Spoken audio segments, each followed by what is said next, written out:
இன்றைய வேதவசனம் மீகா 2:13. தடைகளை நீக்கி போடுகிறவர் அவர்களுக்கு முன்பாக நடந்து போகிறார். ஆமேன்.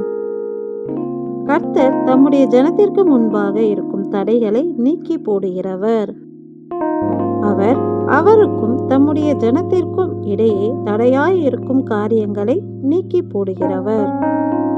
எப்படியெனில், இஸ்ரவேலின் ஜனங்கள் கானான் தேசத்திற்கு பிரவேசிக்கையில் அவர்களுக்கு தடையாய் இருந்த செங்கடலை கர்த்தர் இரண்டாக பிளக்க செய்தார்.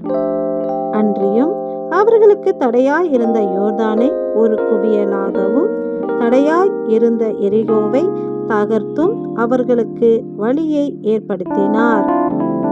அப்படியே நமக்கும் தேவனுக்கும் இடையே நாம் தேவனை கிட்டி சேராதபடிக்கு நமக்கு தடையாய் இருக்கும் தடைகளை இன்று கர்த்தர் தகர்த்து போடுவார். எங்கள் தடைகளை உடைத்து எங்களை தம்மோடு சேர்த்து கொள்ளும் எங்கள் நல்ல தேவனே, உமக்கு நன்றி செலுத்துகிறோம். நன்றி.